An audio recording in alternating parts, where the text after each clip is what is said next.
Նեեմանը մեծ բանակի հրամանատար էր, սակայն նա տառապում էր բորոտությամբ։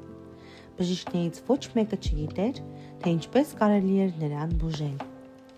Նեեմանի տան սպասուհին շատ էր ուզում օգնել իր տիրոջը։ Նա դիմեց Նեեմանի կնոջը և ասաց. «Իմ տերը պետք է գնա և խոսի Աստծու մարգարե Եղիսեի հետ։ Աստված կսովորեցնի Եղիսեին, ինչպես օգնել իմ տիրոջը»։ Երբ Նեեմանը իմացավ աղջկա ասածների մասին, թագավորից Եղիսեի մոտ գնալու թույլտվություն խնդրեց։ Թագավորն էլ էր ուզում, որ Նեեմանը առողջանա, և նամակ գրեց այն երկրի թագավորին, որտեղ ապրում էր Եղիսեն։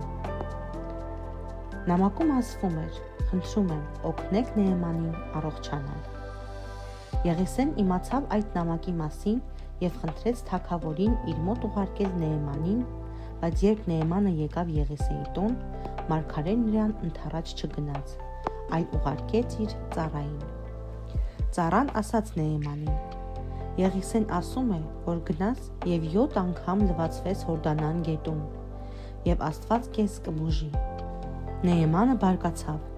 ինչպես է Եղիսեն վարվում կարևոր հյուրի հետ։ Սակայն ծառան ասաց նրան. «Խնդրում եմ, արա այնպես, ինչպես ասում է Եղիսեն»։ Նեեմանը մտավ գետի մեջ։ Նա թաթախվեց 1 անգամ, 2, 3, 4, սակայն ոչինչ տեղի չունեցավ։ Նեեմանը թաթախվեց 5-րդ անգամ, 6-րդ անգամ, և միայն 7-րդ անգամ թաթախվելուց հետո բորոտությունը անցավ։ Նա առողջացել էր։ Նեեմանը վերադարձավ Եղիսեի մոտ, շնորհակալություն հայտնելու։ Նա մարգարեին ասաց.